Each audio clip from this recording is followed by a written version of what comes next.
Let me guess, इस हफ्ते आपने एटलीस्ट एक फ्री ऐप तो डाउनलोड किया होगा। टाइम पास करने के लिए कोई गेम, या मौसम देखने के लिए कोई वेदर ऐप, या फिर अपनी सोशल मीडिया फीड रिफ्रेश की हो। सरफेस पर तो ये ट्रांजैक्शन बहुत सिंपल था, बस इंस्टॉल पे क्लिक किया, कुछ सेकंड लगे और हो गया।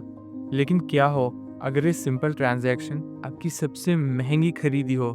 ये वीडियो उन ऐप्स के बारे में है जो सरफेस पर तो फ्री है, लेकिन आपसे एक ऐसी करेंसी में बिल लेते हैं जो आप देख भी नहीं सकते। कोई भी कंपनी, चाहे वो कितनी भी छोटी हो, सिर्फ गुडविल पर काम नहीं कर सकती। और कुछ ऐप्स काफ़ी ट्रांसपेरेंट होते हैं इस बारे में। सबसे कॉमन है एडवर्टाइजिंग। ये apps banner ads, full screen popups या रिवॉर्ड एड्स के थ्रू इनकम जनरेट करते हैं, जिसे आप इन ऐप रिवॉर्ड के लिए देखते हैं। ये एक क्लियर, भले ही कभी कभी अनोइंग एक्सचेंज है। कुछ ऐप्स फ्रीमियम मॉडल यूज़ करते हैं, जहां आपको एक बेसिक सर्विस फ्री में दिए जाएंगी, लेकिन अच्छी चीज़ों के लिए आपको पे करना पड़ेगा। ये प्रीमियम फंक्शनैलिटी का एक टेस्ट टेस्ट जैसा है। ये स्ट्रेटजी स्पॉटिफाई जैसी कंपनीज यूज़ करती है। और फिर है इन ऐप परचेजेस। ये मॉडल ज़्यादातर गेम्स में यूज़ होता है, जहां आप अपना एक्सपीरियंस बेहतर बनाने के लिए वर्चुअल आइटम खरीदते हैं। इस स्ट्रेटजी के थ्रू कैंडी क्रश जैसी games hundreds of millions of dollars कमाती है। लेकिन ये सिर्फ सबसे ऑब्वियस तरीके हैं जिनसे फ्री ऐप्स पैसे कमाते हैं। असली कहानी जो इससे भी ज़्यादा वैल्यूएबल है वो है डेटा मोनेटाइजेशन। ये मॉडल आपको वर्चुअल स्वॉर्ड खरीदने या एंड देखने पर डिपेंड नहीं करता। ये इस बात पर डिपेंड करता है कि कंपनी आपके हर टैप, स्वाइप और स्क्रॉल को कलेक्ट करे और उस इंफॉर्मेशन को हाईएस्ट बिडर को बेच दे। ऐप डेवलपर सिर्फ आपके एंगेजमेंट से पैसे नहीं कमाता, वो उस इंफॉर्मेशन को यूज़ करके आपकी एक कॉम्प्रिहेंसिव डिजिटल प्रोफाइल बनाता है, जो शायद मॉडर्न इकोनॉमी में सबसे ज़्यादा प्रॉफिटेबल एसेट हो। सच्चाई ये है कि आपकी ऐप, जो कि एक फ्री ऐप हो, एक डेटा हार्वेस्टिंग मशीन है। ये सिस्टमैटिकली आपके बारे में इंफॉर्मेशन कलेक्ट करती है, उससे भी कहीं ज़्यादा, जो आप उसके फंक्शन के लिए ज़रूरी समझते हो। फॉर एग्जांपल, दुनिया के कुछ सबसे पॉपुलर ऐप्स सबसे ज़्यादा डेटा हंग्री होते हैं। सोशल मीडिया जाइंट्स जैसे इंस्टाग्राम और फेसबुक टॉप पर है, जो आपकी 86% पर्सनल डिटेल्स अपने फ़ायदे के लिए कलेक्ट करती है। और वो वही नहीं रुकते। Instagram 79% consumer data third parties के साथ शेयर करता है, जबकि फेसबुक 57% शेयर करता है। यहाँ तक कि फूड डिलीवरी ऐप्स जैसे ऊबर ईट्स भी इसमें शामिल है, जो कि 57% पर्सनल डेटा कलेक्ट करते हैं और उसका आधा दूसरी कंपनीज के साथ शेयर करते हैं। और रुकिए, यहाँ से तो डिस्टर्बिंग बातें शुरू होती है। ऊबर ईट्स को आपकी लोकेशन डेटा का फुल टाइम एक्सेस मिला हुआ है, भले ही आप उसे यूज़ ना कर रहे हो। लेकिन यहाँ एक सवाल खड़ा होता है कि ये सब डेटा जाता कहाँ है। ये एक ऐसे इकोसिस्टम में जाता है जिसे डेटा ब्रोकर चलाते हैं। एक डेटा ब्रोकर वो कंपनी होती है जो आपके बारे में पर्सनल इंफॉर्मेशन कलेक्ट और सेल करती है या लाइसेंस करती है, भले ही उनके पास कोई डायरेक्ट इंटरेक्शन ना हो। ये इंडस्ट्री बहुत ज़्यादा बड़ी है, जिसकी वैल्यू 2023 में $264 बिलियन थी, और 2032 तक ये इंडस्ट्री $471 बिलियन तक पहुंच सकती है। वो आपकी डिटेल प्रोफाइल बनाते हैं, हर पॉसिबल सोर्स से डेटा लेकर, जैसे कि mobile apps, social media, government records और क्रेडिट ब्यूरोज से। उन्हें आपके बारे में सिर्फ एक पीस ऑफ इंफॉर्मेशन नहीं मिलती, उन्हें डजन्स ऑफ सोर्सेज से बिट्स और पीसेस मिलते हैं। वो उन्हें कैटलॉग करते हैं और आपकी लाइफ का एक डिस्टर्बिंगली एक्यूरेट पिक्चर बना देते हैं, जो आपने कभी शेयर करने का सोचा भी नहीं था। ये एग्रीगेटेड इंफॉर्मेशन किसी भी सिंगल डेटा पॉइंट से कई गुना ज़्यादा वैल्यूएबल होती है। ये पूरा प्रोसेस अक्सर यूज़र की एक छोटी सी चॉइस से शुरू होता है, जो असल में एक सिस्टमैटिक फेलियर है।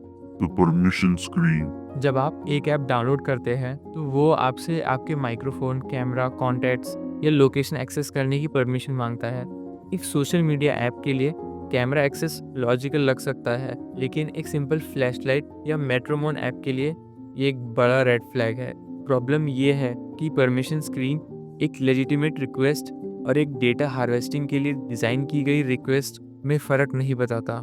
यूज़र्स को बिना किसी कॉन्टेक्स्ट के एक हाई स्टेक्स सिक्योरिटी डिसीजन लेने पर मजबूर किया जाता है, और ये सिस्टम ऐसा डिज़ाइन किया गया है कि यूज़र बिना कुछ सोचे समझे एक्सेप्ट पर क्लिक कर दें, जो एक्सटेंसिव डेटा कलेक्शन के लिए दरवाज़ा खोल देता है। ये डेटा कलेक्शन सिर्फ टारगेटेड एड्स के बारे में नहीं है, ये आपकी पर्सनल सिक्योरिटी के लिए एक बड़ा और बढ़ता हुआ रिस्क है।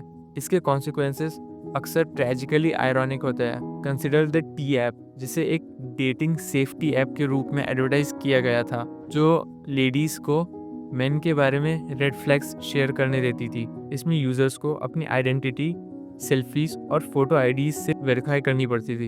एक क्रूअल ट्विस्ट में एक सिक्योरिटी ब्रीच ने लगभग 72,000 यूजर इमेजेस, जिसमें ये सेंसिटिव सेल्फीज और आईडीज भी थी, एक एनोनिमस ऑनलाइन मैसेज बोर्ड पर एक्सपोज कर दिया। एक ऐप जो अपनी यूजर्स की प्राइवेसी को प्रोटेक्ट करने के लिए बनाया गया था, उसने बिल्कुल उल्टा किया और उन्हें सीरियस हार्म के रिस्क में डाल दिया। फिर आता है 23andMe का केस। 2023 में एक ब्रीच में हैकर्स ने 7 मिलियन यूजर्स की डिटेल इंफॉर्मेशन लीक और सेल कर दी। ये जेनेटिक डेटा यूनिकली सेंसिटिव होता है, क्योंकि इसमें हेल्थ रिलेटेड इंफॉर्मेशन ही नहीं बल्कि यूजर्स के पूरे बायोलॉजिकल फैमिली की प्राइवेसी भी शामिल होती है। बाद में कंपनी ने बैंकरप्सी फाइल कर दी, जिससे इस एक्सट्रीमली सेंसिटिव डेटा का फेट एक प्रिकेरियस पोजीशन में छोड़ दिया गया और ये लिखाया कि एक कंपनी का फाइनेंशियल फेलियर उस डिजिटल रिस्क को ख़त्म नहीं करता जो उसने क्रिएट किया था। यहाँ तक कि ग्लोबल टेक जायंट्स भी इम्यून नहीं है। इसी साल सैमसंग जर्मनी में एक डेटा लीक से 270,000 कस्टमर रिकॉर्ड्स एक्सपोज हो गए, क्योंकि कंपनी ने 2021 से कॉम्प्रोमाइज हो चुके क्रेडेंशियल्स को रोटेट करना भूल गई थी। ये दिखाता है कि एक वेल रिसोर्स्ड कंपनी भी बेसिक सिक्योरिटी हाइजीन में फेल हो सकती है और इसका प्राइस यूजर को चुकाना पड़ता है। प्रॉब्लम अक्सर एक सिंगल कंपनी की सिक्योरिटी से आगे बढ़ जाता है। ये एक सप्लाई चेन इशू है। एक थर्ड पार्टी डेटा ब्रीच तब होता है जब आपका डेटा कॉम्प्रोमाइज हो जाता है, क्योंकि एक वेंडर या सर्विस प्रोवाइडर जिसकी आपके डेटा तक एक्सेस है उस पर अटैक होता है। एक नोटेबल एग्जांपल है Volkswagen group of America breach, जहां एक वेंडर के इनसिक्योर डेटा स्टोरेज की वजह से 97% ऑडी कस्टमर्स का कॉन्ट्रैक्ट इन्फॉर्मेशन और सोशल सिक्योरिटी नंबर एक्सपोज हो गया। एक डेटा ब्रीच का एवरेज टोटल कॉस्ट $4 मिलियन से ज़्यादा होता है और यूएस में ये लगभग $9.5 मिलियन तक पहुंच जाता है, जो प्रूफ करता है कि ये माइनर इंसिडेंट्स नहीं है। जब भी आप एक सपोर्टेड ऐप खोलते हो, मिली सेकेंड्स में आपकी अटेंशन के लिए एक रियल टाइम ऑक्शन होता है। एडवर्टाइजर्स एड स्पेस के लिए बिड करते हैं और वो इस हाइपर डिटेल प्रोफाइल पर डिपेंड करते हैं जो एक डेटा ब्रोकर ने आपकी बनाई है, ताकि वो आपको परफेक्ट ऐड दिखा सके। ये सिर्फ उन शूज़ को दिखाने के बारे में नहीं है जो आपने एक बार देखा था।